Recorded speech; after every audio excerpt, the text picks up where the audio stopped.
Welcome to episode 84 of Auto Off Topic. I'm your host, Andrew. And I'm Brad. Brad's here. And we also have two guests here today. We do, all the way from the other side of the country. Yep. We have, which is special for episode 84, because I want to make a big deal out of episode 84, because episode 84 is like Andrew's number for those who know Andrew personally, because he was born 8484. All right, so now everybody knows my birthday. Everybody knows your birthday. So I expect presents now. Well, whatever. They'll forget by August. Happy birthday. Oh, never mind. Yeah, we're a little early, but... So we have Andy and Mercedes. We're going to butcher their last name. How do you pronounce your last name? Lilienthal. Lilienthal. You got it. From Subcompact Culture. Yep. And Crankshaft Culture. You got it. Yeah. Awesome. They are crazy Mitsubishi people as well as all cars in general. Yeah. True. But they have, right now particularly, have a concentration of Mitsubishis, like the rest of us. Yes. 3 of them. Yeah. Which is more than the most normal people in the world. This is true. Repeat offenders. Yeah. It's cool because I did want to have you guys on the show, but it was going to have to be remote, and it just happened to work out that we found out you guys are out here visiting some family, so... Incredible timing, really. Perfect. You were able to stop by. Yeah. It's awesome that you're able to stop by, too. Yeah. Well, thanks for having us. Yeah, thank you. Oh, 100%. Yeah. It's very cool to have people in studio, because we're out here on our northeast corner of the country, and all of the car people that are into the same things we are into do not live here. So... Very We don't mind few. traveling. Very We Yeah. love traveling. Yeah. There's a few of us out here, but most of us are, Oregon. Oregon. Oregon. It's, everybody out here calls it Oregon. So Yeah, that's what like I'm saying. hexagon. Yeah. But no, it's out by us. We call it Oregon. Oregon. Yeah. Yep. I corrected myself, though, at least. So That's good. I appreciate that. I'm aware of my... See, growing up, I played Oregon Trail. Right. Well, actually, so did I. I grew up in Minnesota, and we played Oregon Trail also. So Right. it wasn't until you moved to Oregon. My oxen Oregon. always died. Your oxen always died. Yeah. Yeah. I got dysentery. So anyway, but Yeah. enough about me. Well, you made it here from Oregon. We did. Yes. Yeah. Not in a covered wagon. No, So you thanks. made it all right. Thanks. Giant iron flying tube. So airplane. Yeah. So you guys have been in this industry for quite a long time now. I have. Yeah. So I've known you through subcompact culture probably at least 6 or 7 years. I mean, it's been going on longer than that, I think, probably, correct? Yeah, we started subcompact culture back in 2008, just at the whim of a friend who was like, "Hey, you should, you're really passionate about cars. You ever thought about starting a blog?" And I remember saying to him, "Do people really read blogs, right? I mean, this is like 2008, right? Yeah. It's like, oh, do people really listen to podcasts? Yeah, they do. And at the time, yes, people were listening to or reading blog sites. And so I started this little thing, and it was just I had gotten laid off along with about everybody else in 2008. And, Yeah, it was not a good time. no, Yeah, and so including me. and so I had the opportunity to spend obsessive amounts of time trying to grow this website, and it was one of these things where it was like, oh, I heard any little bit of news, and I'd blog it or talk about it, and so anyway. But I remember the first time I ever actually got contact about anybody. It was Nissan sent me a press release for the upcoming Cube. And I was like, oh, my God, somebody has found my website organically off of the internets. Yeah. And, it was cool. And I ended up going to a Ford media event, my first media event. And you guys know Adam Barrera? Oh, yeah. Yeah, okay, so... Isuzu Man. Yeah, right. And so I'm walking down the hallway in Dearborn out to the test track. And I didn't know what to wear. I made a logo shirt, right? I had embroidered my blog on there. Hey, whatever. Yeah. Yeah. And I hear this guy say, "Hey, Subcompact Culture, I follow your site." And I remember thinking, oh my God, there's somebody that actually reads my website. I couldn't Right. believe it. So Adam and I have been friends And ever since. Adam is a positive promoter of all things awesome. So Absolutely. And Adam actually was a driving force behind us picking up our Pajero in Houston because he went and looked at it. He actually already knew the owner, and he had already looked at it. So, We just saw the car a couple of days ago. Yeah. Before we bought it. but anyway, so we started in 2008, and we've been going since. This is actually our 10th year, which is pretty exciting.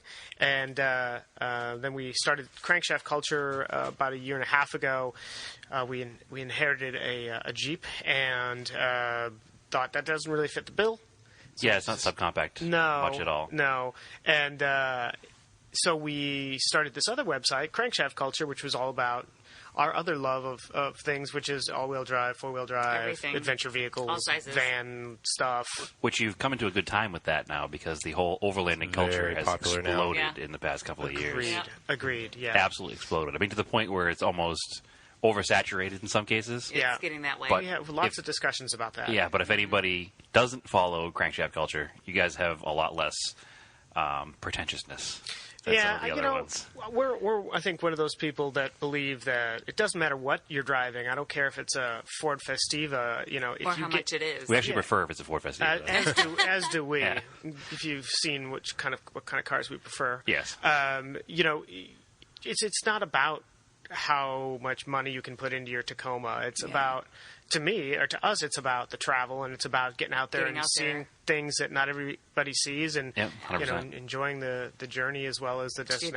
adventure. So, I mean, Yeah. that sounds kind of cliche, but that's the way It's it the is. truth. Yeah, It's 100% the truth. yeah, That's why we drive off-road vehicles, so we can enjoy yeah. getting to some place that you couldn't get in your Totally agree. You Camry. don't have to spend $50,000 for a vehicle. You, Oh, no, you know, you definitely can, not. you can, like the Teal Terra, the Suzuki Sidekick that we ended up buying several years back was, boy, how much? $1,800 Yeah. American. Yeah, American dollars. Yes, Yep. thanks, honey. But versus yen. But we built that up. We bartered for parts. We, ended up buying stuff off of Craigslist and just built some of our own parts, and away we went. Yeah, we have a my personal overlanding rig, I guess you could call it.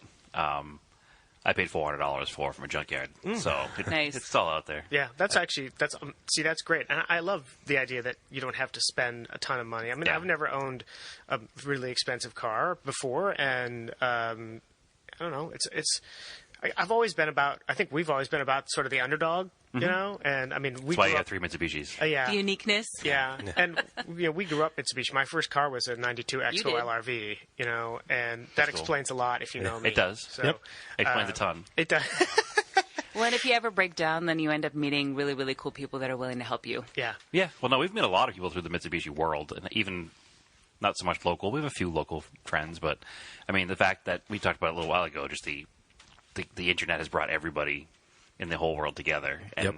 like I would never have known that there were more people in the world that liked old Dodge Colts. You know what I mean? And then all of a sudden, I find this whole online community of Dodge Colt owners, and it's like, oh, That's amazing. I'm not Yeah. alone. Yeah, we again, when I was a young kid, the first car we owned, when I was alive, was a Dodge Champ. Awesome. And it was probably already fading to orange, but it was a red Dodge Champ, and I remember Yep. the front seats folding forward to get into the back seat, and then Yep.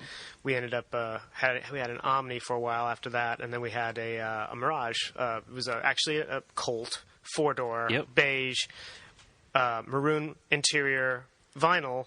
It's an interesting combination. Yeah, my dad insisted on white walls, and it had white walls, and it was a. You just don't see them even out on the West Coast. You never No. see the 4-door hatchbacks. So No, they're horribly awesome though. Mm-hmm. So I'm down. absolutely. I think I need to integrate that into my vocabulary. Horribly awesome. Horribly awesome. Yeah, because that's- I think I love horribly awesome cars, and that's cars that are so terrible they're awesome. That is true. Yeah. Well, listening to your last podcast, and you were talking about buying if you had to buy a new vehicle, you'd buy a new Xterra. Yeah. You were saying that. Oh, Yeah, it's- I was saying that. you yeah. were saying that. It's the Sorry. closest thing to a Montero. Right, and you were saying that it's like buying an old new car. Yeah. Yeah, And simplicity. We bought our Mirage. That's exactly. We have a 17 Mirage, and Yeah. that's exactly what it is. I would It's totally an buy a old new Mirage. car. Yeah, I love this thing. People Yeah. going, you went from a 265 horsepower WRX to a Mirage. A 78 horsepower. Mirage, Yeah, yeah. Mirage. I mean, it would bookend my car collection because I have the 80 Colt, which is the same as a Champ, which is a Mirage. Yep. So if I had the 80 Mirage and I had a brand new Mirage, it'd be okay. I'd be okay with that. Yeah. Mileage is probably a lot better. The mileage is fantastic on it. We've already got sticky tires and side skirts for it. They look good with the right set of wheels, Agreed. a little wide tire, and Yep. a little. Well, they've been sitting in our living room for the last, I don't know how many months. They over probably look winter. good in your living room too. They do. Yeah, Yeah. they do. Our- Among you walk everything into else our- in our living room is car related. You walk into our house and it looks like a cross between Napa and REI right now. So actually, I mean, it that's has not for the last. that's 6 not a months. bad thing. No, No. it could be worse. I mean, what do people say when they walk into my house, Andrew? It looks like a 12-year-old lives there because I have model cars on top of every flat surface. We just have to figure out where to eat dinner because our dining room table is now the workbench. Minor detail. and storage bench. Put and Whatever. As long as you're both into it, it's cool. Put plywood on top of the wheels, and then you have a Yeah, we do table. have You did it cardboard there. on top Yeah. of the wheels where we have winch Yeah, parts. I on haven't there. had a kitchen table for a while because I have a Ford G63 intake and exhaust manifold and turbo sitting on it. We're not alone. That's no, good. no. awesome. I brought them home to clean them up and paint them before I put them back in the car, and then we just haven't finished putting the motor back together, so I haven't been motivated to do that. But So you can relate. That's good. oh yeah, no, we have car parts. I mean, well, actually, there's none in here right now. There used to be a bunch of tires and wheels right here. Was Those that- radiators There's an there. intercooler up Yeah, there. Intercooler up there. Spoiler back there. Yeah, so there's parts Yes, here and we're there. definitely among friends. Yeah. Just get to the point where you just don't see it much There's anymore. a ADD skid plate. Oh, yeah. there is. Yeah, one Nice. of Josh's good plates behind us. Yeah, Nice. I need to pick one of those up. Yeah, very nice. Yeah, you can look at it afterwards. Thank you. Yeah. because yes, getting into what cars you do own now, other than the Mirage. Yeah. You have a couple of imported Japanese spec Mitsubishis, True, yes. which yep. makes you even more awesome in our minds. So which one did you come up with first? It was the Delica, correct? Correct. Yes, we picked up an 89 Delica Star Wagon, and it was not one of those things that we had anticipated buying as soon as we got it. But Right. we were in New Zealand in 2016, and Visiting my godmother. and she had a Delica, and I think hers was a 92. And So was it the L400? no, it was still an versus L300, Okay. but it had the projector beam headlights versus the four Yep. sealed beam headlights. And I was like, "Oh my god, you've got a Delica!" Right? My geek antennas immediately went up. I'm like, "Oh my god, this is so cool!" She says, "Well, do you want to drive it?" I'm like, yes, I want to drive it. So I drove it, and it was so different than anything else I had driven. And we drove all around the North Island with it. And I just kept thinking, I've got to get one of these someday. I didn't expect to get one like 6 months after returning, but It's awesome, though. the right vehicle came up at the right time. And So it was already in the States when you bought it? it was, yeah. It had been imported already, had never been registered, so we had our first experience trying to go through DMV. Yep. That's the hardest part of That was importing a very car. fun. They're by like, the way. what? What is this? Yeah. Oh, yeah. Importing the car into the country is easy. It's actually getting it registered in your local Because it state. doesn't. It's hard. It doesn't have a 17-digit VIN. No, Is it that- does not. It's Yeah. got the chassis number and all this stuff, and of course they needed to see. Well, VIN inspection. having done this now twice, it's the giant roulette wheel of who do you get at the DMV. I mean, I guess it's that way no matter what. No, it's the same here. Yeah. Right. And so, the first person said, okay, well, let me see let's go to get a VIN inspection. Okay, fine. So we walk out and she says, I need to see two places where the VIN is. Okay. So there's a little spot by the driver's side. There's a little panel that pops up right next to the seat, and it's Okay. stamped into the fender. And then she says, well, I need to see another spot. I said, okay. So the chassis plate is under a flap of carpet under the driver's legs, basically. Okay, is it on the chassis, though, or on the Actually, body? well, it's unibody, so it's. Oh, it is it's, there? Yeah, unibody, Yeah, that's right, too. So it's actually just under this little tiny flap under the seat, which I guess is technically the firewall, sort of. But anyway, Fire floor. yes, fire. That's exactly right, the fire floor. Yeah. So she says, okay, that looks good. So then she says, what paperwork do you have? And so I showed her what they gave me, and the importer had said, oh yeah, no, this is all you got. Just give her this. Okay, just give him this. And she says, well, this is in Japanese. I need a professionally translated English version. And I'm going, okay. And then, luckily for me, there was a very rude gentleman basically screaming at this woman, why am I not in line, and blah, blah, blah, blah, blah. I can't believe I didn't, been standing here this whole time. And she just kind of looked at me and handed me the paperwork and said, just go bring it up to the front. And I thought, okay, thank you, grouchy guy at the DMV. And so I went up to the window and I said, I've been working with the woman back here. And the woman just looked at me and goes, yeah, I know. Like, stamps it and says, here you go. I was like, okay, I'm not even going to question it. Let's go. Then Done. run. Yeah, run. And anyway, it was sort of a similar thing with the Pajero. At least I knew what to expect this time. Yeah. So it's at 90. What year is the Delica? 89. 89, Yep. okay. So it's a 46.4 engine, and Manual transmission. yep. Which is Or awesome. 45.6, I'm sorry. 45.6. 45.6. 45.6. And sorry, I haven't had my Turbo 14th diesel. cup of coffee yet today. Turbo We have diesel, plenty upstairs. non-intercooled. So Yep. it's got like a whopping 87 horsepower, I believe it is. I'm sure Yeah, I'll they move along all right. for something that drives like a shipping like container, a- yes. Yeah. Tractor. Right, space tractor, as we call Yep. it. Yep. And, Well, so my first experience with an imported right-hand drive car was also the Delica. oh, okay. Nice. And my friend Chris bought one as soon as they were legal. He bought it right before they were legal for import, the 89. Had it waiting for him in Canada until it was legal to drive over the border. And we had this cockamamie idea that it would be a smart idea to fly into Canada, pick the car up, and drive it home on Canadian temp tags. It worked out well. Well, he couldn't register it in Mass before we went there for the same reason. We needed to have it, all inspected properly, and they wouldn't give him plates. So we were on Toronto temporary paper tags, which, fun fact, in Toronto, you don't put the temp tag on the back of the car. They tape it to the windshield. So we figured once we crossed into the United States, that would probably be an issue driving, 800 miles home with no plates on the back of the car. So we made a second copy, put it in the back of the car. But that was my first experience with an imported vehicle. It was a Delica as well. Same van, like a silver, blue, and white, but automatic. But whatever. And that vehicle, it's not really a deal breaker, I guess. This is the two-tone white and blue kind of. Yeah, it's like a steel blue top with the white on the bottom. Yep. There's now 2 or 3 around here, I think. Yeah, there's at least 3 in this particular area. I think a guy bought one because he saw Chris's, and then they became friends. Yeah. And then our friend Jesse has the golden brown one, which is a Super Exceed, I think. There's a gentleman in Pennsylvania that's importing them. He's got the shop. He does a lot of his are a little on the high side of the pricing structure. They are. They Which, do. whatever, if he finds buyers, hey, absolutely. I'm not discrediting the man. Absolutely. I'd buy one straight from the source. Well, you're more of a do-it-yourself.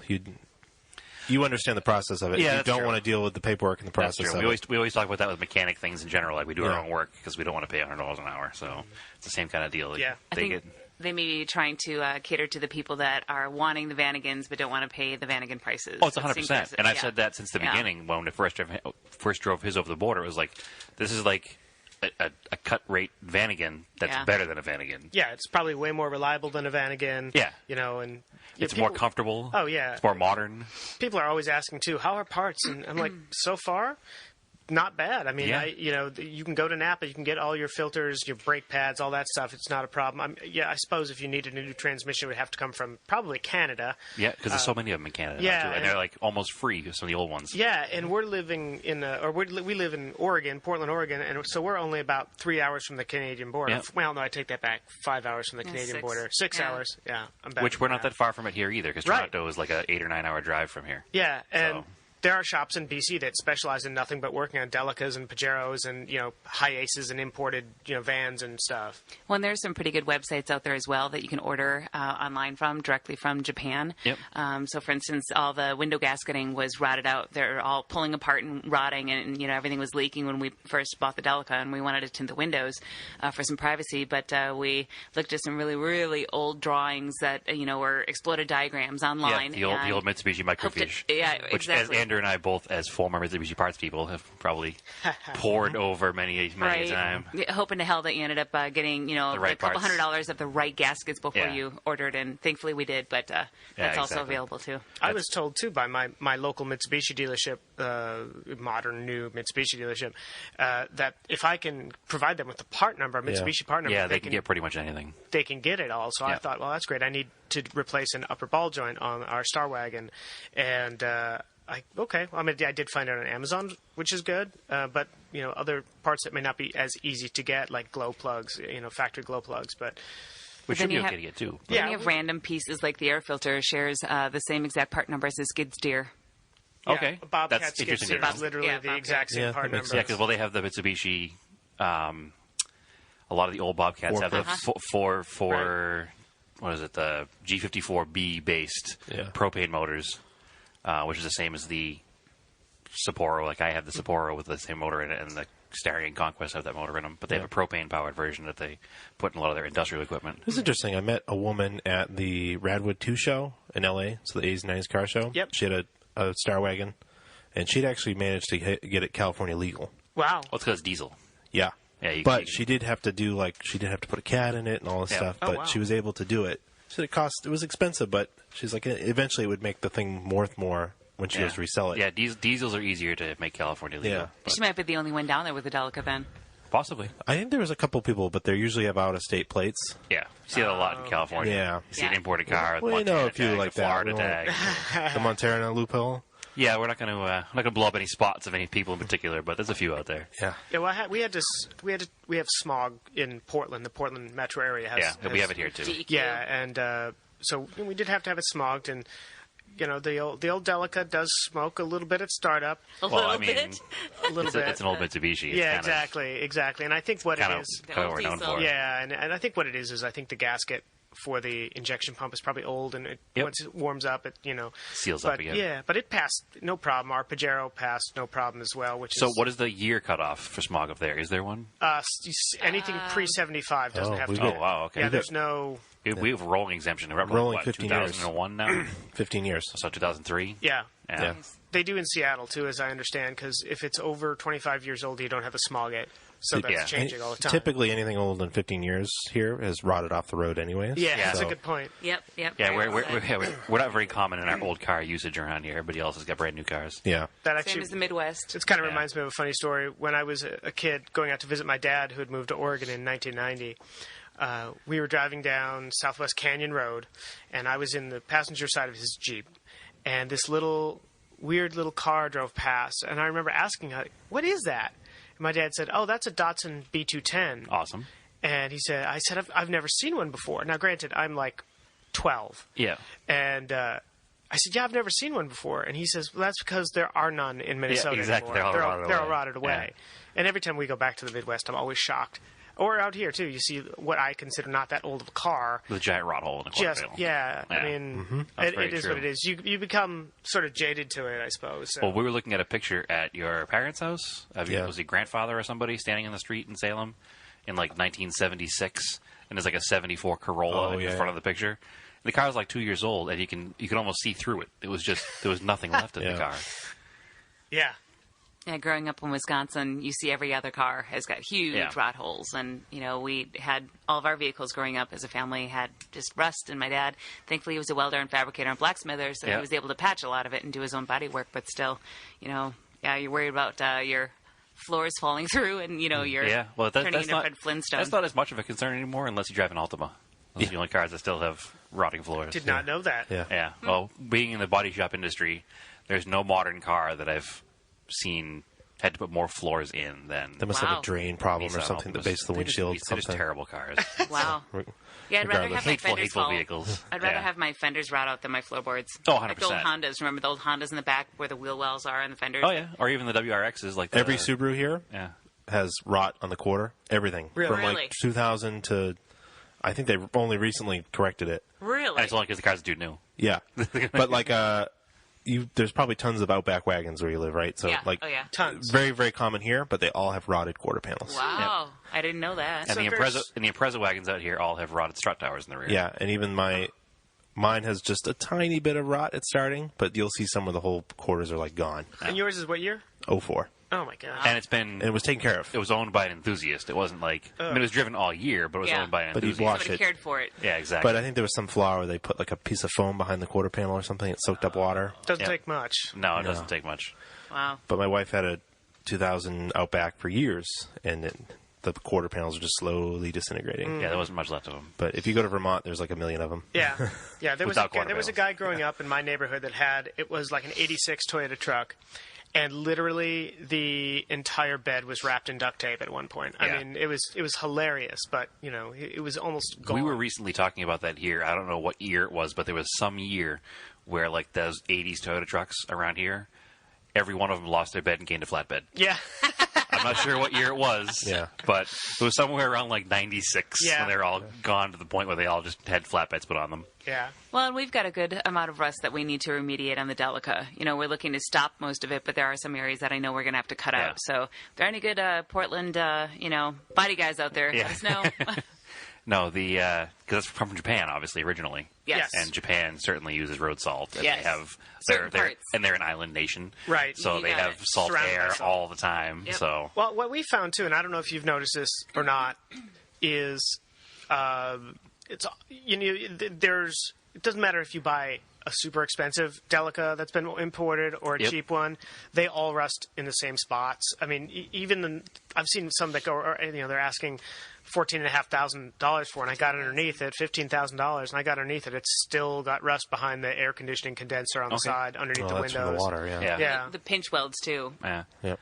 I will say that, not to toot our own horn for the one that he found, but the one that my buddy found that he had imported from Japan himself does not have that at all. The whole wow. car is like brand new sheet metal. That's awesome. Yeah. It also has like 55,000 kilometers on it. Wow. So and thankfully he bought it right before the boom. Yeah. So Yeah. he got it he stole it basically. Yeah. So what about the short wheelbase Pajero? Yeah. So, kind of funny story on that.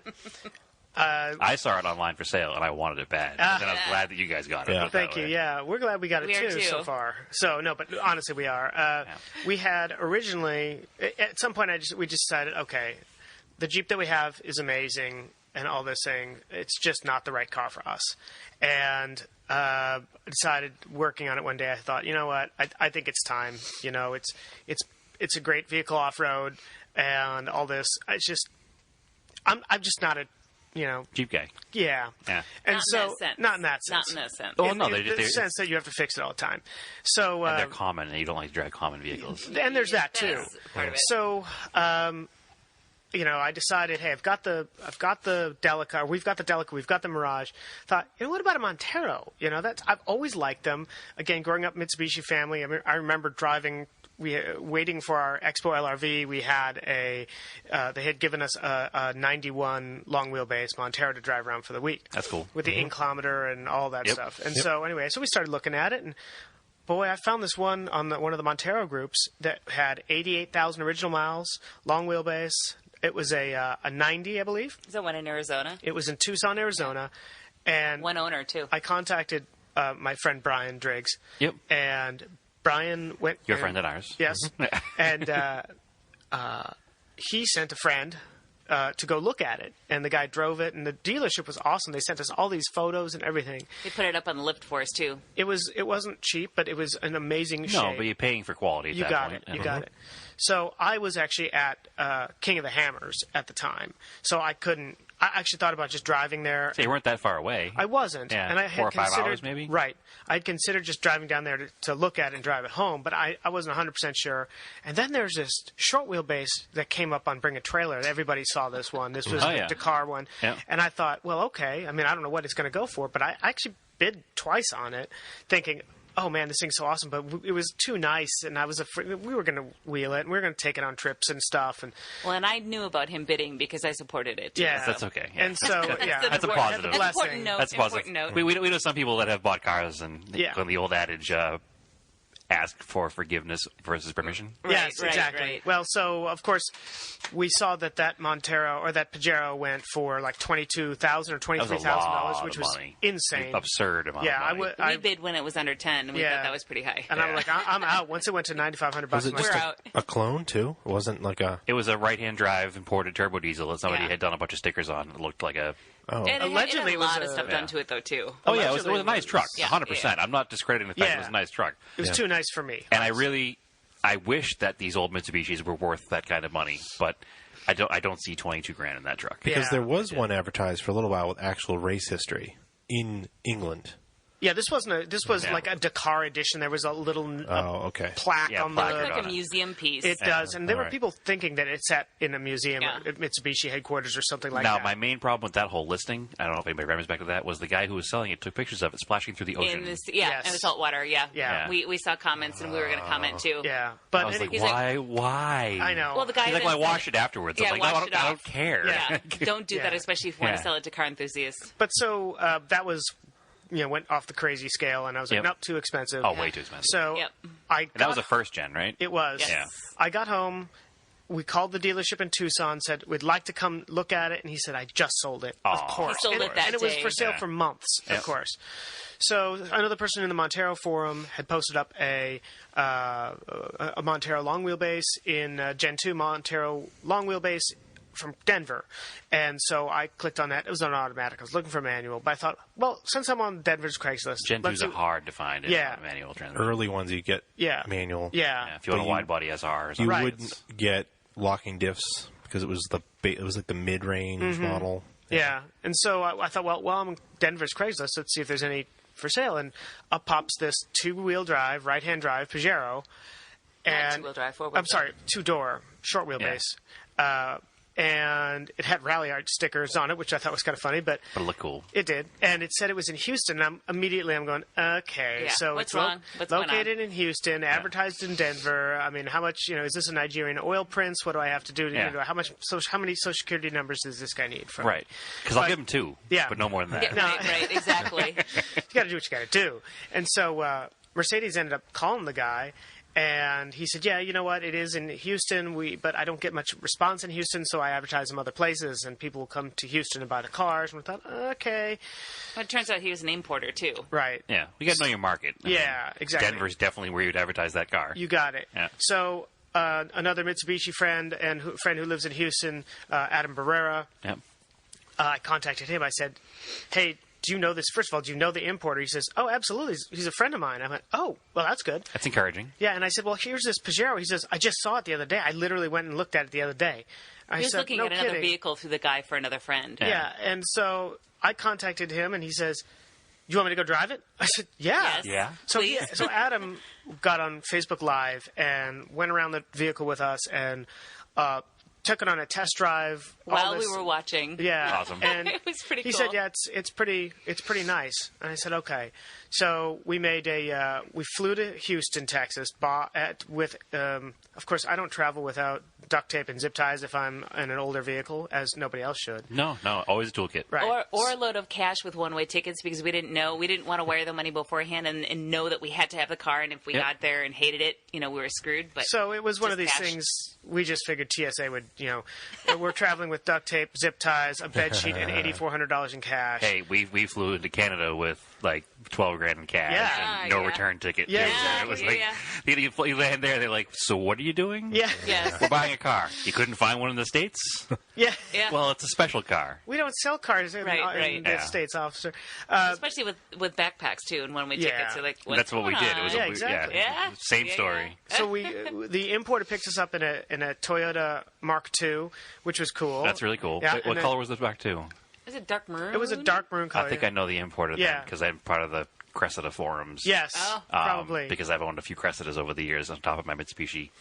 Weird Mitsubishi fetish. I have a weird Cressida fetish. Cool. And I think I know this importer because I think I know that car. Yeah. Anyway, carry on. And so we went down and met Adam, and Adam met us at the importer, and it was in super good shape. I mean, like, the undercarriage looked brand new. It was unbelievably minty. Nice. Interior was minty. There was just a couple of small exterior things that needed to be taken care of. There were some paint issues on the outside doors that we're looking to fix, which is just cosmetic. But I did notice on the back there was a leak on the top of the lift gate, and I saw a couple of little rust flecks, like kind of the inside part of the chrome area of the bumper. Yep. So I opened the door and I just slightly, very carefully pulled out the window stripping, the rubber gasketing, and the whole entire pinch weld's gone from rust. Really? But that's it. Yeah. And it's just a pinch weld. That's the only issue is that pinch weld. It's on the door, though? Yeah, it's on the bottom. It's right with the three-quarter bottom, and then the whole entire bottom is where it's just gone. So that swing door should be the same as a long wheelbase, though. Yeah, it's actually not the door. It's actually the chassis that has the. So it's on the door. It's on the door chassis side of it. But you can cut that section out at a junkyard of a normal U.S. spec one if you wanted to. Yeah, it's just or just treat it and leave it. Yeah, exactly. Probably what I would do with it. Yeah. So we had not driven an intercooled 45.6 before, and it was way peppier than the van. It's probably 120 horse, right? I think it's around 120 horse and 177 foot-pounds of torque. Yeah, right? Which is pretty good in a little short wheelbase. Yeah, exactly. It drives, and the shifter. So the shifter in our Delica is extremely notchy and not smooth, and the shifter in the Pajero is fantastic. It's like driving a little rally car that red lines at like 4,000 RPM. But anyway, is it a different transmission? I'm not 100% sure. I need to actually look. I assume so. Yeah. But I can't remember. Somebody had asked which transmission it was in the Pajero, and I told them because it's on the build plate or on the chassis plate. Yeah, KM something or other. Yeah, I don't remember which it is on the Delica, but it drove great. 4-wheel drive worked, and so we drove 2,300 miles from Houston to Portland on super really sketchy, cracked BF Goodrich KO tires. BF Goodrich makes a great tire. Except for that one. Except for well, this was old. Yeah. Dry rotted, old, Yeah. But thankfully, we had 2 sets of wheels and another set of tires. So they were also equally as bad, if actually not worse. So we had the sketchy spare on the back, and then the importer was nice enough to give us the other set of wheels and kept 2 super duper sketchy spares on there just in case something The best of happened. the worst. Yeah. So we extra had set. 3 really bad spares in case, but yeah, Plus we had AAA. no plus AAA, but we had no problems driving it back. It was flawless. Started on cold mornings, didn't smoke nearly as much as our Delica, and it's a hoot to drive. I did have to just replace the right rear caliper, but it's just a brake At least caliper. it has rear brake calipers. Yeah, Whereas exactly. most Monteros have rear brake drums. Oh my god, yeah. I was Well, listening. first gens. Oh, that's all I know. Unfortunately, Yeah. all I know is first gens, really. But Oh, yeah. If I never have to have, unfortunately, of the cars we have, that's the only one with rear disc Rear disc, brakes. yeah. So, and nobody likes reassembling rear drums, I as, just as you talked about on your last I just did it podcast. in my Raider, so Yeah, I hate it. yeah. So, but anyway, yeah. So far, it's been awesome. We just upgraded to 33 by 1050, and you don't need to put a lift on it. I'm here to officially say, Yeah, I was gonna for say. the record, Did you do ask not first? you can get 33 by 1050s without a lift. So On a second gen. on a second gen. And it won't rub. And it Not doesn't yet. rub. On pavement, it Yeah. won't rub. Yeah. Anyway, yeah, you don't need that. I was the guy. So that next time was- somebody asks that question on one of the forums, we'll just refer them to episode 84 of Auto Off Topic. Yes. Minute 35, 36. So they Perfect. can figure it out. Yeah. Perfect. Anyway, but I was that guy. I was like, I didn't want to ask on the forums, and so I just kept looking and It's a looking. good thing you didn't, because I know. Well, I talked to Frank. Phil Oh, Hanser. okay. Oh, Oh, Phil. Phil. Yeah. Yeah. Okay. Phil informed me. He said, "No, you can," and I'm going, okay, Yeah. Well, Phil's definitely the guy to ask because he's Yes. had plenty of imported trucks. And They're big. I told Cars Phil, big. I said, he has to answer all the questions that I ask him because he's my lifeline on short wheelbase Pajero stuff in North America because there really aren't very many second gen No, there's not very short many. wheelbases in the U.S. But luckily, and like There'll be when- more because yeah. my next Yeah. my Yeah. next vehicle will be one as well. I Actually, think. the only one I've ever ridden in was an Evo. Oh yeah, Yeah, that's we- awesome. We know someone that has one. Yep. I would love to ride in one of those. I know Yeah. Phil has one of those actually. Yes, he does. Yep. Yeah, he's in Canadian land. Yes. Mm-hmm. Yes. It's legal. Hopefully, we'll be able to meet him soon. Yeah, So. he seems like an awesome guy, Become a super quick friend. knowledgeable, which is great. And but so we got 33s on there. And I've got a set of long wheelbase rear springs coming for it to lift it up a little bit, and then we'll crank the torsion bars a little bit. And Headlights coming. yeah, I've got it came with some really janky HIDs. Actually, I shouldn't say that. The HIDs worked okay, but I think they're in a factory housing. So they of just course. throw light everywhere. Right, and Blind everybody. but they're Yeah. two different colors. One is much more pink than the other color. Yep. And then it just went out. So it actually only has one headlight, but I actually have a set of 7-inch JW speaker headlights coming, Okay. which are LEDs, and I have the JW speaker LEDs on my Jeep, and they're a fantastic product. Do they look like a normal headlight, or they have like a weird LED look to them? They do have a little bit of a weird LED look to them. Yeah. You can get them in black or silver housing. I had them in a black housing. I'm not really necessarily going for 100% period correct, so Yeah. I really want something that projects more light than a whale oil lantern. So that's. I guess on a daily driver it makes sense. Yeah. I always get stuck in the whole period correct thing. Yeah. Like I don't know. I'm period correct until it comes to safety and lighting and stuff. I shouldn't say safety, but lighting. Well, some lighting. So Yeah, no, I understand. We just did the lights on the Colt last week.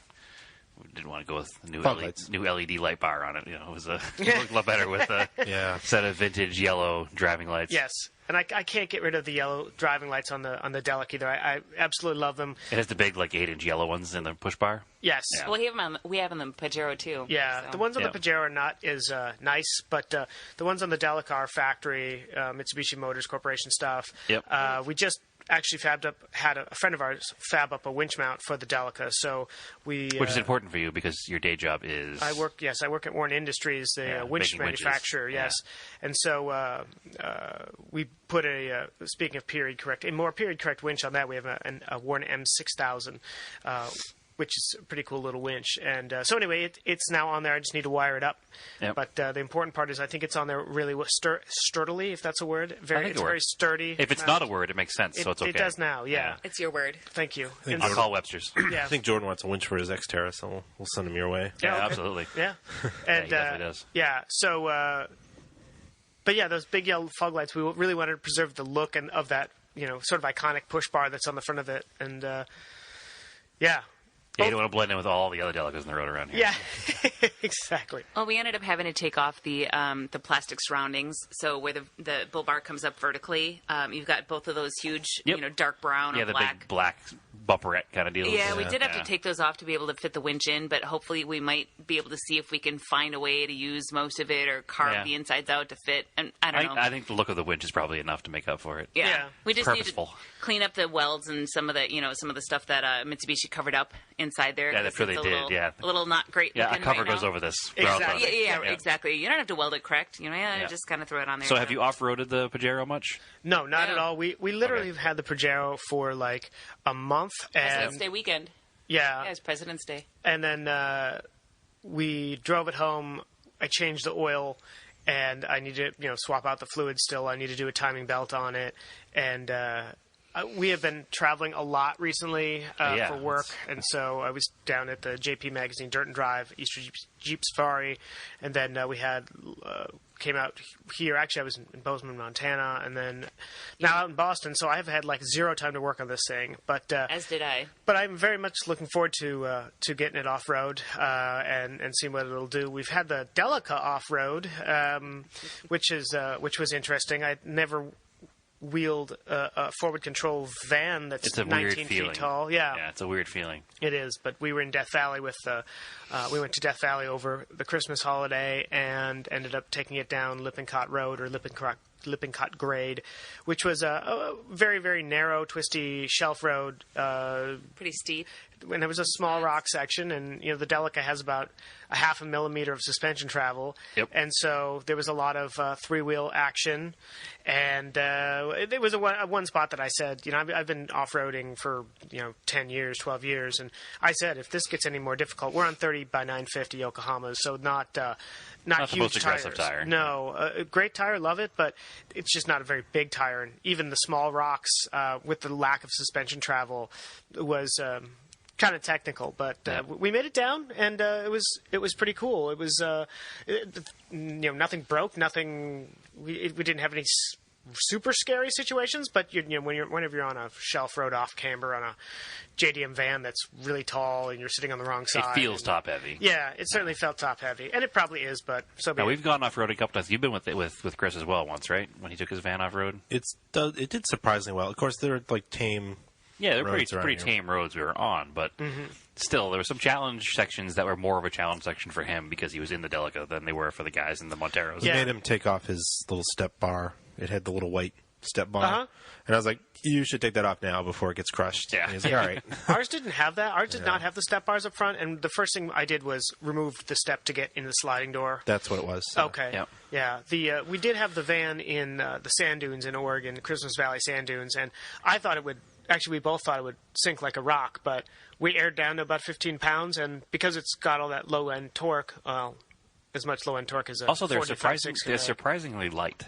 Yeah, They're it's not 4,000 really pounds. heavy vehicles for what it is. You'd think it'd be a lot more than it is. It was a little monster in the sand. It was because all the power's down low. You never come out of the power band. Unlike when we had the Suzuki Sidekick, you had to rev it to keep it at 5,000 RPM. 1.3 liters of 1.6, but who's counting? A later one, yeah. Well, no, our friend with the local. Our local friend Chris, when I was talking about who bought the one in Canada, he spends a lot of time on the beach, which isn't the same as the sand dunes, but he loves it on the beach. He takes the whole family out and spends a day. That's pretty much why he bought it, because they can all fit in it. That's pretty much why he bought it. He's not necessarily a all Mitsubishi guy. He's an old Japanese car guy. He's more of a Mazda guy. Mm-hmm. Actually, you probably know him from like the grassroots forums and stuff back in the day. He's always been into RX-7s and rotary pickups and stuff like that. But he bought it for the beach, and he loves it in the sand for the same reason, because it just goes and goes and goes. And his favorite thing is having his son sit in what would be the driver's seat with a steering wheel. Yeah. Freaking out everybody else on the road. Yeah. We've jokingly thought about getting a second steering wheel and just, Do the Maggie Simpson. Yeah, exactly. Yeah, no, that's honestly a right-hand drive vehicle. I have more problem being a passenger in a right-hand drive vehicle than I do driving one, because I feel like I'm sitting on that side of the car. I don't have any control over, especially in the Delica, where you're like, you are the windshield and the bumpers and the bumper, and my legs are the crash zones, crumple zones. now that we have 2 right-hand drive and 3 left-hand drives, we never know what side of the vehicle to go into. Yeah. And once we're in and we actually drive it, we always end up using the wipers as blinkers and the blinkers as wipers. Oh yeah, well that's 100%. There's no way to get used to that if you have multiple ones either. I still have, when we were in New Zealand, you obviously are driving on the wrong side, the other side of the road. Wrong side of the road. Wrong side of the road. Yeah, well, and, call it like we see it. Okay. And so when you go into a rotary or a roundabout, you enter the opposite way, and it was harrowing. That would freak me out. Yeah, we didn't have. We had a Sprinter van while we were over there, also. And, that happened in the Bahamas. Oh my gosh, yeah. And but even now, when I go into rotary, I have to think, okay, which side do I go in on? Even despite that, it's been like a year and a half since we've been over there. Thankfully, he's got a really good navigator to make sure it goes the right way. She does say so herself. This is true. This is very true. I'll admit it. She's a very good navigator. And I'm mildly directionally challenged. Well, I mean, as not to be stereotypical here, but as guys, we just assume we know where we're going, and we don't think about it. And, we do. Yeah. Oh, we go on a road trip. And then he laughs. That should tell you enough. Well, we go on a road trip with a bunch of guys. You wind up getting lost because nobody wants to stop and ask for directions, and just the typical stereotypical guys are always right in their minds, and yes. We're not really. Well, it is what it is, right? At least we can admit it. We can joke about it. True. I get lost driving home from here sometimes. It's not a big deal. You get in that zone where you're like, oh, I'm just going this way, and they're like, wait a second, where am I going again now? Oops. But no, I don't have too much experience with a right-hand drive vehicle, unfortunately. But what does take some getting used to. What I do have has been fun, except as a passenger. Now that I think about it, the first right-hand drive vehicle I ever drove, which was briefly at a media event, was an iMEV that they had brought over for journalists to drive. Okay. Before Mitsubishi was selling them here, and so that they still aren't selling them here. Exactly. That's right. It's exactly the iMEV. It is truly America's best golf cart. There's maybe 2 of them on the road around here. There's definitely at least 2. Yeah. Yeah. One's got a blue hood. I know that. And my first experience ever driving a right-hand drive was actually in Scotland when my sister lived there, and she got married, and we flew over for an extended weekend to help celebrate their union. And Paul rented a Vauxhall Vectra at the time, and it was also manual transmission because, of course, over there a lot of people drive manuals, so you can actually rent said thing. Yeah, we had a whole talk about that a couple of weeks ago when he came back from Portugal because he rented a CX-3 diesel. Yeah. For the manual. 6-speed manual. Yeah. Diesel. It was great. He just let me have it because, of course, he was a Scottish soldier at the time. So, of course, you have to be really mandated and very, rigid with everything. But, took us back on some really remote, just kind of country roads and let me putt around. And I kept on going from first to fourth. Yeah. I couldn't find the second gate very well. So, it's funny. Go ahead. Oh, I was just going to say, I almost, as I was concentrating so much, it's like, okay, there's corn. No, there's corn. Don't go off the road. And so he kind of took over again. When we were driving back from Canada in the Delica van, it was hard to establish where you were in the road on the right-hand side. That was the hardest thing I had at first. We still, mainly me, still have issues with that. I just have to make sure, all right, if you right-hand drive, the white stripe is your best friend right next to your shoulder. Well, and that's what it was tricky. There was a spot in the van where it has the bus-style mirrors that come out around, and I could see the white line. If I had the white line visible in the middle of that mirror opening, then I was doing good.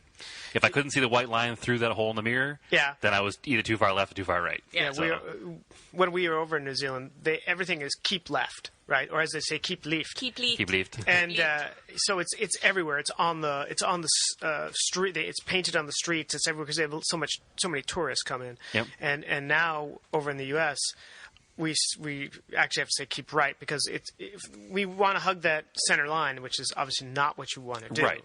Especially when your passenger's over there. Exactly. In a Delica van. You got it. Yeah, exactly. Yeah, no, that was the sketchiest part I had, was sitting on that side. It's funny you mentioned that shifting thing because growing up I used to sit in the passenger side of my father's car and shift for him. Me too. Yeah, me too. So I feel like that's not an issue. Yeah, I grew up doing that as well. Oh, you guys are lucky. My dad never gave me the chance. That's how I learned to drive standard transmission. Well, you're left-handed too. I am left-handed, so they built for me. Yeah. Exactly. Although my parents had several vehicles, and they were all mainly stick shifts, and so the littlest one that we had that my dad restored pretty much from ground up was a 1979 Volkswagen Rabbit. And so he basically repainted it, redid everything with it, and he retrofitted it to run his own biodiesel, so to speak. So it always pulled away, and when my mom pulled away with it driving in the morning, it would smell like McDonald's French fry oil. I like it. Or French fries anyways. But that was also manual, and so she wanted to teach me how to drive that, and so that was my first foray into driving when I was actually 16 instead of 18. Because my dad wanted me to get a license when I was 18, but my mom said no. Let's just kind of eke it in there, and not tell him. So, but yeah, no, that thing shifted beautifully. But yeah, so Yeah, I learned at a Jeep. ah, very good. I drive standard in a Jeep Wrangler. Yeah, mine was the Expo LRV and a Jeep Cherokee. Excellent. Nice. The Jeeps are pretty easy to learn to drive on. Pretty forgiving. Yeah. It was a 4-liter 5-speed. Yeah, it was ditto. very. So do you both come from a family of car enthusiasts, or? Yeah, I do. My dad was he never worked on cars, but he loved cars, and so we would. I mean, he took me to the 1986. What was it? North Star Nationals at Brainerd International Raceway in 86, and Top Fuel dragsters. I remember that. Monster trucks, road racing, all that stuff. He loved cars. He never worked on them. So, but yeah, and like I said, we were a Mitsubishi family. We had a '90 Eclipse when they first came out, and then we had a '94 Eclipse as well. Well, in my family, emigrated from Germany, actually. My dad was born in Yugoslavia and then became a German citizen years back. And then in the 60s, they got married and they came over here via job opportunity. As I think I mentioned earlier, my dad wanted to start his own business as a welder fabricator and blacksmither, essentially. And so they first settled in Chicago, where he worked for a VW dealership and did construction. Okay, so there's the VW connection. Yeah. VW connection, and the guy actually was German who owned that business. Of course, brought my dad right in and sure, of course, because they both knew German, and my parents came over not knowing any English. But so he loved cars, but I think it was more from the mechanical and the working on them and fixing them. And so we had a said Rabbit. My dad had bought a couple of Mercedes sedans, old Mercedes sedans, not the coupes because you could never find them at that time, but restored them. Now you can afford them. Exactly, right. And so restored Is this where your name comes from as well? No. Okay. No. All right. I was not named after the I don't car. want to get too deep into it. But I was going to, because I figured people are going to ask about that. No, it wasn't because of the car, nor was I conceived in the back of one. Ha, ha, ha. I wasn't even going there. My middle name isn't Lexus or Pinto or any of that, so I get all of that. But no, I think it was more from the functionality and you fix shit yourself. Oops, sorry. I probably shouldn't have said that, but you fix stuff yourself. No FCC regulations. Yeah, no regulations. Okay, there you go. But plenty of off-color language has gone through these microphones. Right. So I mean, we had two daughters. My sister's 6 years older than myself, and so we always were the kids at home holding the flashlight, or taking the toothpick with the touch-up paint, and just helping them touch up stuff cool. and wax. That's a good way to get your kid into something. Yeah, well, I really hated it at the time, and I still curse them half the times. But now you look back on it with a little bit of a that was a nice time with my dad. Yeah, not really, but yeah. You would have had to know my dad. I learned some colorful language from my dad. Oh, yeah, especially when the Yugoslavish comes out, too. Then he's really pissed off, so. Yeah, I learned colorful language by working on cars with my dad, probably, too, so. Yeah, and then just working in dealerships. Well, but by that point we already knew it. But. I was going to say, you're probably well versed by the time you got to dealerships. Right. Yeah. Well, the problem with working in a dealership, I don't know how it is your way, but around here it's you wind up swearing more because everybody you work with is an interesting person. We'll put it that way. Sounds like a topic for your next podcast. Right. Yes, I don't want to work here. I think there's a symbiotic relationship, right? Swearing in cars, and then beer. So Well, beer and cars is definitely it. But there's two levels of that too. Like people I work with, I work in a body shop, and there's a lot of body repair people and mechanics. And you know what? I'm going to stop this story right now because I don't want to alienate anybody. So we're going to stop. We're just going to say that they're moving right along. Yes, right? Yes. It's very blue collar. It's very conservative. It's very. So, have different. you guys, speaking of beer, have you been able to try any East Coast IPAs while you're out here? Yes. One of my, I haven't had it this trip, but the last couple of trips, Slum Brew has a really, really good, I can't remember the name of it off the top of my head. They have a fantastic IPA. And then we had, of course, Dogfish Head. I had Dogfish Head 60 Minute yesterday. Slum Brewery House is about 22 minutes from here. Oh, okay. Really? Need to get there. Also had one called Trail something. I can't remember. Long Trail? What is it? Is it Long Trail? Yeah, Long Trail. All right, they're out of Vermont. Okay, had their beer. And then last night I had, was it Wormtown IPA? Yep. Or at least one of their IPAs. Yeah, Be Hobby. Yeah, it was great. I'll tell you what I had. Not as good as West Coast. I'll tell you what I had that was amazing, actually, it was, now you guys are going to have to help me out with this. The Slumberjet is probably the Flag Raiser. It was Flag Raiser. That was the one. Delicious. But I had another one. It was something Hobo. Lord Hobo. Lord Boom Hobo sauce? Boom Yeah, Sauce. yeah. Okay, as a resident of Portland, Oregon, and a fan of IPAs, I will fully endorse the Boom Sauce. It was delicious. super delicious. So, and I, honestly, I like IPA left and right coast. I like beer just in general. Yep. So. Well, in Portland, Oregon area, especially the Pacific Northwest up by us, we're huge into hops, right? We grow a lot of hops for the country. And so among hazelnuts and walnuts and whatnot, and wine too. But, there's a lot of heavy and a lot of great IPAs on our coast.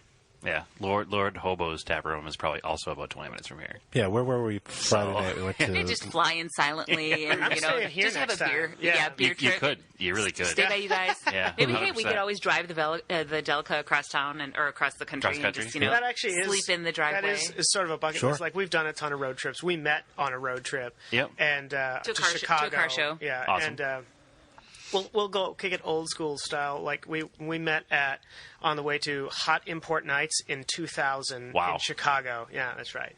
Anyway. We haven't stopped talking Was it a love at first sight in the foam pit? You're at the rave? Yeah. Oh, my God. Right. Do you guys know us that way? Have you been spying on us?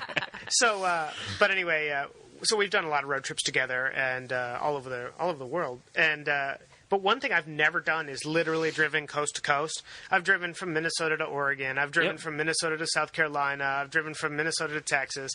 But I have never driven from Portland, Oregon to Massachusetts, for instance. Or Right. Portland, Maine. So, You can take I-90, which ends at Logan Airport, all the way to Seattle, I believe. Yeah. Yep.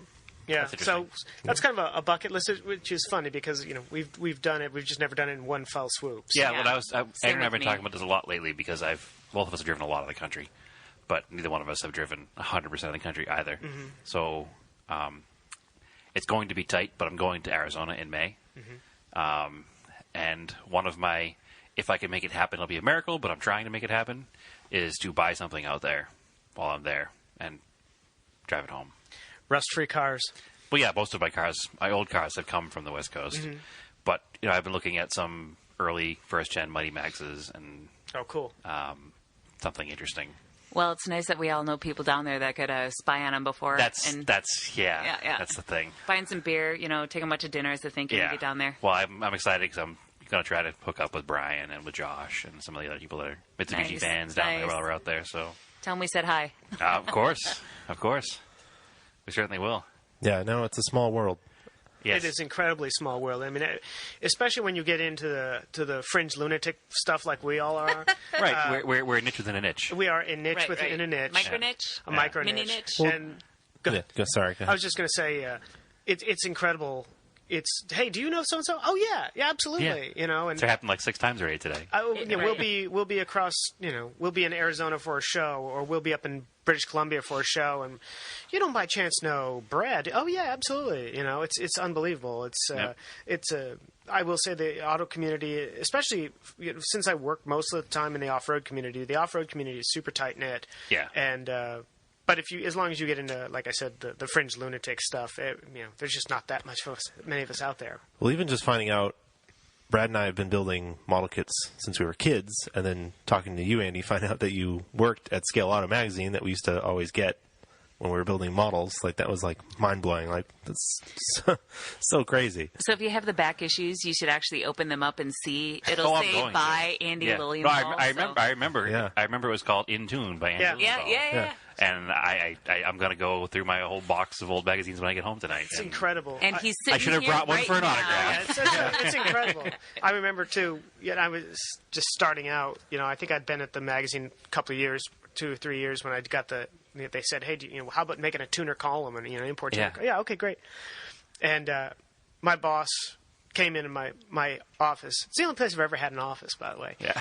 I came into my office, sat down, started laughing. I said, "What?" He says, "Well, you've officially made it." I said, "What do you mean?" He says, "Well, you got your first piece of hate mail." Oh, all right. Yeah, and so I had reviewed, I believe it was the AMT Fast and the Furious Eclipse. Okay. Kit, right? And I was talking about the engine. I think it was the 420A versus the 4G63. Exactly, and I was talking. It was accurate to the movie car. Yeah, exactly, right. Yeah. And I was talking about it, and we got some guy wrote in just say how I don't know what I'm talking about, and clearly like the upper radiator hose is wrong or blah blah blah. I can't remember what it was, but and I remember thinking, oh wow, this guy was really, he was straight up calling me out, and I thought, oh my god. And he said, yeah, well you got hate mail people are reading. Yeah. So. Well, that's what it is. It's when you put yourself out there, you have to be ready for criticisms. Exactly. And you have to be able to take it, and you have to understand that not everybody's going to like everything you do. Yes. And you have to just keep doing it. And that's kind of the whole ethos when Andrew and I started this podcast. When Andrew came to me and was like, hey, I want to do a podcast. Yeah. It's like, we're just going to do it, and if nobody listens, we're going to talk about cars, which we're going to do anyway. Yeah, exactly. So, exactly. What the hell? And then, people started listening, and we got, responses back, and it's like, oh. And then people would send in corrections. It's like, oh, people are paying attention and listening. And they are. I don't know why, but, they want to. And I'm sure it was probably the same thing with you. It's like, why do they want to read what I have to say about this? But, you talk okay, about I'm going to tell you. The thing is just keeping, kind of keep going back to the Mitsubishi thing. In 1998, when I was in college, and I had my Expo LRV, and this, import tuning front wheel drive performance thing was catching on big time. Just getting big around. Yeah. And I kept thinking, well, I want to do something at the Expo, right? And of course, my dream was to have a 4G63T swapped. Well, I'm sure you know Leon. I don't know if I know Leon. Reitman? Doesn't sound familiar. He has the 4G63 Expo around here. Yeah, it's all it started out as all-wheel drive. Started as all-wheel drive, and it's 4G63 turbo. Is it green? No, it's blue. Two-tone. Blue and gray. Okay, no, I don't know that one. I know. Well, I'm surprised because he's all, remember the old StreetFire.net days? Yeah. He was his van was always posted on there up at New England Dragway, and is it a 4-door or a 3-door? Is it an LRV or is it an Expo? I don't remember. Oh, okay. Well, anyway, I remember still. By the way, that's my dream project, just to put a 4G63T into an Expo. I would even be fun with the front wheel drive. Just import an RVR instead. I know. Well, at this point, if I wait long enough, it'll be easy enough. It's only like 3 more years. Yeah, exactly. Yeah. So, but back in '98, I had a GeoCities page. I don't know if people remember that. Okay. Oh, yeah. And we used to follow. Let's see, there was the Talon Temple. And that was the GeoCities page. Yeah. And there was, what was some of the other Mitsubishi ones? I can't think of them now. I had the Expo LRV pages, and it was this, super janky old, it was the 90s. And so, but I had a message board. It was, I can't remember the name of it, but it was just a message board, not a forum site, but it was a message board. And it actually, there was never any information about the Expo. Because most people weren't enthusiastic about them. Well, exactly. Right. And so I started this page in '98, and it was really cool, and I learned all about the RVRs and the fact you could get a diesel, and there was the open deck, what'd they call it? Not the open deck. Maybe it was the open deck. Or was that the... Anyway, there's one that has a retractable hardtop sunroof thing, and there's all these weird variations of it, which I love. And so I started that, and then when I sold the car... I immediately shut it down, which I probably shouldn't have done. But yeah, it was always interesting because there just wasn't that much information about there. So I started this, and that's where I was like, someday I'm going to put a 4G63 in it. But so it's a 3-door. Oh, okay, cool. Mm-hmm. I have seen. I'm part of a group on Facebook now that is all about tuning the Expo, Colt Vista, and Eagle Summit. And it just makes me, I don't need another car right now. I don't even have a place for another car, but someday. Plus, we have no garage, hence why we have everything in our house on the dining table. And minor detail. Yeah, I don't have a garage either, so I hear you. Yeah. We've got a leaky carport and a really, really, really crappy shed that's underneath said leaky carport. But it works. So yeah, I rent a garage next town over for stuff. But mark my words. Not ideal. Someday I will have a 4G63T swapped Expo LRV. So. Well, you won't be alone, but you'll be one of very few. And that's okay, because that means there will be a knowledge base out there that I can. They will, and we'll introduce you to Leon when you want to build it. Yeah, no, absolutely. I'll make sure. I think his runs either high 10s or low 11s now. It's very fast. That is absolutely drool worthy, and it's bone stock looking on a set of. Other than it's got a set of white T37s. I believe he also owned a Via Cross. Oh, he does have a yellow Via Cross. Oh, fantastic! Still owns it. Nice. Yeah. Is it the Iron Man Via Cross? It's not an Iron Man, no, but it is the yellow one. So yes, those another are very person rare too. into odd vehicles. Yep. Yeah, no, he's right in our wheelhouse. I'm also, I again, being with all you Mitsubishi fans and fans of obscure vehicles. Like I think I'm the only person that searches Craigslist in Portland for Tredias and Cordias. Not that I'd actually buy it, but I just want to see if I can find one. I don't know why you wouldn't buy it. I don't know. I saw I'd buy one. it. I saw a Tredia, two-door Cordia. Yeah. At the stoplight the other day, and I was driving like 45 miles an hour past, and I did everything I could not to grab my phone and go, oh my God, and jam on the brakes, because I haven't seen one in my phone forever. and jam on the brakes. Oh, so a friend of mine just sold one. Yeah. Who lives in Portland. He's a big Mitsubishi nerd as well. I don't know if it was Jean. He's got 3 box-type Lancers. He's got a Mitsubishi minicab supercharged. Oh, which is like a mini Delica. Yeah. And he's got a bunch of American market stuff. Okay. But he lives in Meet Portland. this guy. Yeah. He lives not in Portland, but outside of Portland. Okay. And him and my other friend Robert, who has like 5 Starions. Oh, wow. Also lives in Portland. So sounds like we need to put together a Portland You need a Mitsubishi Mitsubishi, meet. yeah. What? yeah. You probably should meet them. Because last time I was in Portland, I hung out with Robert and a couple of his friends, just knowing them through Mitsubishi stuff, never having met them in person before. It was like, hey, I'm going to be there. Let's go out for beers. Yeah. And we wound up being out with them until well beyond last call. Yes. So it was a good time. I think, wasn't it about 2 or 3 months ago that we did a Crankshaft Culture Delica meetup? And I saw- yeah, I a remember lot the of article people from about Seattle that, came yeah. down. We had, 16 Delicas? Yeah, I think 16. A Toyota Hiace and a Subaru Sandbar. Subaru Sandbar. So. It's amazing how many of them are out there in that part of the country. Yeah, I think it's because the British Columbia connection is what did it, but exactly, yeah, there are a lot of Delicas, and of course, everybody. Whenever anybody sees a white one, they think it's us. My friend, of course, my good friend Corey said the other day, he's like, "Yeah, I was driving down the road and saw a white Delica, and so I sped up and I was like honking and waving, and I turned and it wasn't you." Yeah. So I said, "Okay." Yeah, Ours I can has see a that being a roof rack. problem. Out here, if you were the guy in the white Delica, it would be you. Yeah, Yeah. good chance. Good chance. Although I did notice that when I was in Toronto picking up the blue one with our friend Chris, on our way to the guy's house to pick it up, the guy picked us up, actually, similar story. He was an importer. And he picked us up in a right-hand drive, not Odyssey, but some other, whatever JDM. Or the big Honda Not van a is. Wish. Minivan or something? Was it a It maybe was Honda a Wish? full-size minivan, but Wow. it was right-hand drive. Okay. I can't remember the name That's because it's a fine. Honda minivan.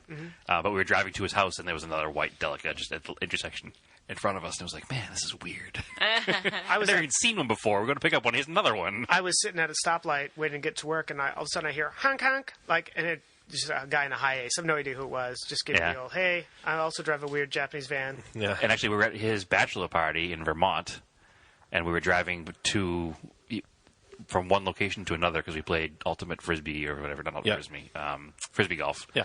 And we were going to the next location, and I was behind a Delica van in traffic, and I was like, Oh, that's right. "Oh man!" So we're at the stoplight, and I'm honking the horn, throwing in park, jumping out, and running up to the guy, like, "Hey, this is who we are. Here's some stickers. Have a good day." And he's like, "Oh, it's really for sale." And I'm like, "Oh, man." We were coming back from dinner with some friends who live in Salem, Oregon. Yep. And we were getting on.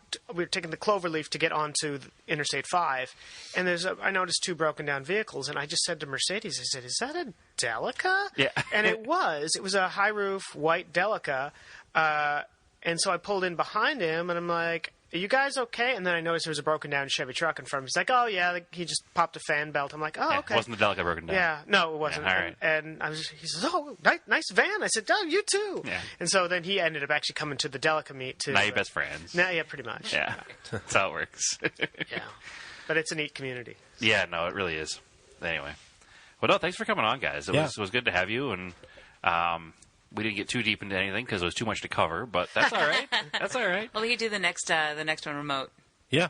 Yeah, well, next time one of us is out in your area, we'll definitely. We'll take you set out it for up. some Or West next Coast IPAs. I'm down. I'm always down.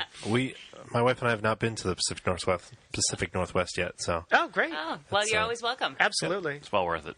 Yep. But it depends on how we pick you up, though. It might be the Delica, might be the Pajero, might be the Mirage, might be... I think they'll be fine with any of them. Yeah. Yeah, there you go. Cool. But so people can find you on crankshaftculture.com. Yep.